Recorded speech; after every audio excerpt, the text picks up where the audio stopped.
5ই August নেত্রী চলে যাওয়ার পর থেকে যদি সবথেকে বড় কোনো খুশির খবর আওয়ামী লীগের জন্য হয়ে থাকে তাহলে এটাই সেই সবথেকে বড় খুশির খবর নেত্রী চলে যাওয়ার পর থেকে আজ পর্যন্ত। আপনারা কত খুশি হবেন সেটাই আমি কেবল ভাবছি। নিজেকে ধন্য মনে করছি এই খবরটা আপনাদের সামনে উপস্থাপন করতে পেরে। চারিদিক থেকে খুশির সংবাদ আসতেছে, বলেন আলহামদুলিল্লাহ। আগামী জাতীয় নির্বাচন 2026 সালের এপ্রিলের প্রথমার্ধের যে কোনো একটি দিনে অনুষ্ঠিত হবে। আওয়ামী লীগের নিষেধাজ্ঞা তুলে নিয়ে আওয়ামী লীগ সহ নির্বাচন হচ্ছে 2026 সালের এপ্রিলে। দলীয় নেতাকর্মীরা প্রস্তুত থাকার আহ্বান। জাহাঙ্গীর কবির নানক। আমার সহযোদ্ধা ভাই বন্ধুগণ, শেখ হাসিনা ছাড়া নির্বাচন হবে না, তার অধীনেই হবে আগামী নির্বাচন। আওয়ামী লীগের জন্য 5ই আগস্টের পর থেকে প্রথম বিজয় হচ্ছে বড় ধরনের প্রথম সাফল্য এবং প্রথম বিজয়, এবং ইনশাল্লাহ আওয়ামী লীগের চূড়ান্ত বিজয় হবে। নতুন অন্তর্বর্তী সরকার আসবে, আওয়ামী লীগ নির্বাচনে যাবে এবং দিয়ে ইউনূস এবং উপদেষ্টা পরিষদের সদস্যদের পালিয়ে যেতে হবে। এবং তত্ত্বাবধায়ক সরকারের মাধ্যমে নির্বাচন না করা পর্যন্ত আমি এখন 12ই ফেব্রুয়ারি যে নির্বাচন, ওই নির্বাচনটা স্থগিত।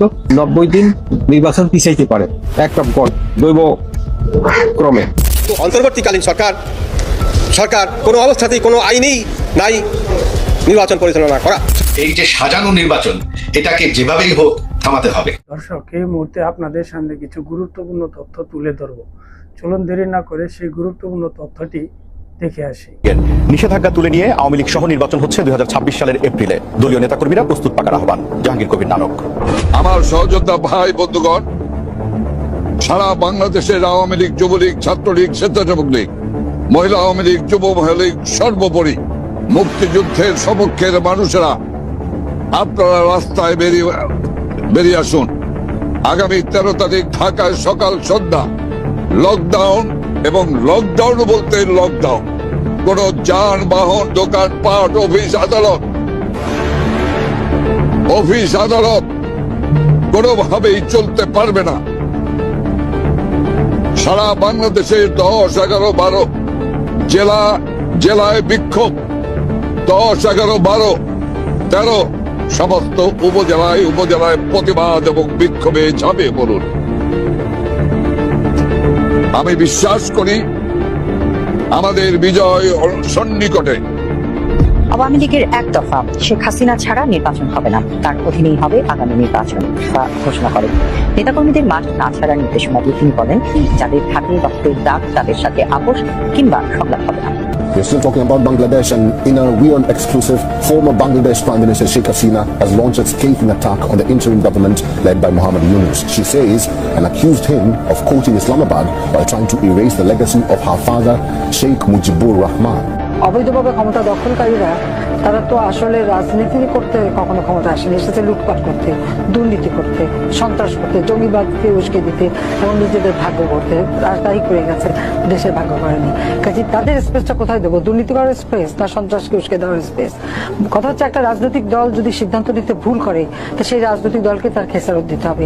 আমরা নির্বাচন করেছি, বিএনপি জামাত নির্বাচনে আসেনি, তার নির্বাচন ঠেকাতে যে মানুষ পুড়িয়ে হত্যা করেছে, তাহলে বলবেন কি করে যে তাদেরকে স্পেস দেওয়া হয় না বা এই করতে দেওয়া হয় না? আসলে তাদের সেইভাবে রাজনীতি করার কোনো আগ্রহ নেই। লুটপাট করার আগ্রহ আছে, দুর্নীতি করার আগ্রহ আছে, সেই তারা মিটিং করছে, র্যালি করছে, সবই তারা করছে।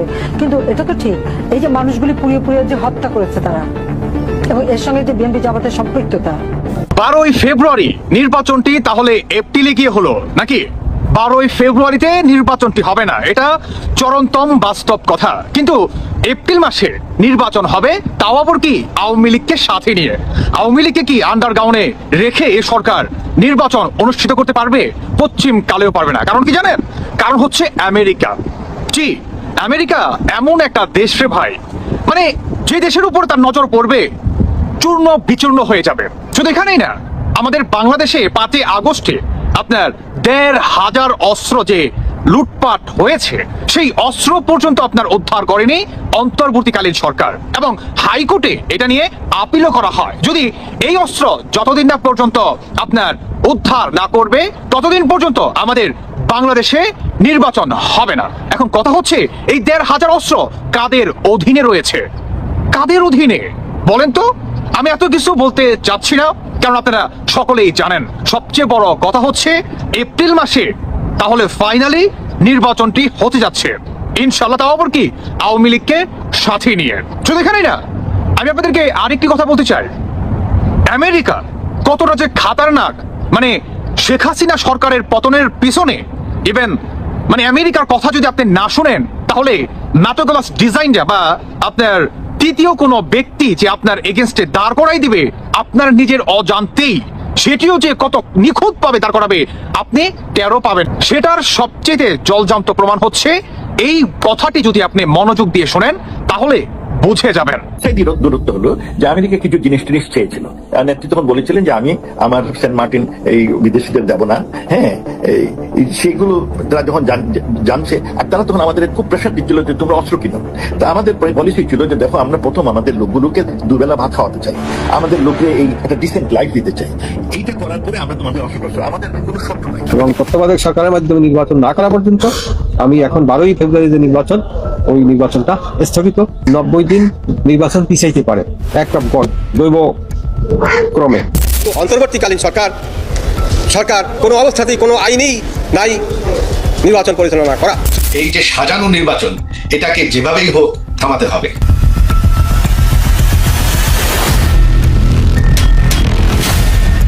দেশের বাতাসে যখন নতুন করে নির্বাচনী প্রচারণার এক ভিন্ন আবহ বইছে, ঠিক সেই মুহূর্তেই জনমনে জন্ম নিচ্ছে একের পর এক প্রশ্ন। এই নির্বাচন কেন বিতর্কের ঊর্ধ্বে রাখার চেষ্টা চলছে? এটা কি সত্যিই একটি অবাধ ও নিরপেক্ষ নির্বাচন, নাকি আগেই সাজানো কোনো পরিকল্পনার অংশ? এই নির্বাচন কি কোনো বিশেষ দল বা গোষ্ঠীকে কেন্দ্র করে? প্রশাসনের যে আচরণ, সেই আচরণ জুলাইয়ের পরবর্তীতে আমরা ভেবেছিলাম সেটির ইতিবাচক, সেটির পরিবর্তন হবে। দুঃখজনক বিষয় হচ্ছে তাদের সে আচরণ, যে স্থাপকের যে আচরণ, একটি দলকে যেভাবে আনকন্ডিশনালি যেভাবে সাপোর্ট দিয়ে যাচ্ছে যে আচরণ, সেটি আমাদেরকে আহত করছে। এভাবে যদি চলতে থাকে তাহলে এই সরকারি অর্থ অপচয় করে এই নির্বাচনের কোনো প্রয়োজন নেই। গণতন্ত্রের জন্য যেই প্রিয় দর্শক, গণ অভ্যুত্থানের পর থেকেই সংস্কার সংস্কার শব্দটি যেন বাংলাদেশের রাজনীতির মূল মন্ত্র হয়ে উঠেছে। কিন্তু প্রশ্ন হলো, এই সংস্কার কার জন্য? জনগণের জন্য নাকি ক্ষমতার জন্য? ঠিক এমন এক সময়ে দেশের সংবিধানের ঊর্ধ্বে গিয়ে অন্তর্বর্তীকালীন সরকারের নিয়ন্ত্রণে একটি নির্বাচন এবং একই দিনে একটি গণভোটের ঘোষণা, সব মিলিয়ে কি এটি কোনো সুপরিকল্পিত বিদেশি মেটিকিউলাস ডিজাইনের অংশ? একটি রাষ্ট্র কি ধীরে ধীরে নিজের সার্বভৌমত্ব অন্যের হাতে তুলে দিচ্ছে? আজ তথাকথিত জুলাই গণ অভ্যুত্থান, যা একসময় বিপ্লব হিসেবে তুলে ধরা হয়েছিল, তা এখন সাধারণ মানুষের কাছে ঘৃণিত এক অধ্যায়ে পরিণত হয়েছে। কারণ এই গণ অভ্যুত্থানের পরই দেশ দেখেছে খুন, গুম, রাজনৈতিক প্রতিহিংসা, প্রশাসনিক অচলাবস্থা এবং সর্বোপরি জনগণের চরম নিরাপত্তাহীনতা। সংস্কারের নামে যারা একদিন বিপ্লবী সরকার গঠনের কথা বলেছিল, তারাই পরে ক্ষমতার উচ্চ শিখরে আরোহণ করল। সেই সময় তারা গণমাধ্যমে জোর গলায় বলেছিল, আমরা কোনো নির্বাচন চাই না। কিন্তু মাত্র কয়েক মাসের ব্যবধানে পাল্টে গেল দৃশ্যপট। নিজেদের ক্ষমতায়ন পাকপোক্ত করতে এরকম আরো নতুন নতুন ভিডিও পেতে চ্যানেলটি সাবস্ক্রাইব করে দিবেন। ধন্যবাদ। আসসালামু আলাইকুম।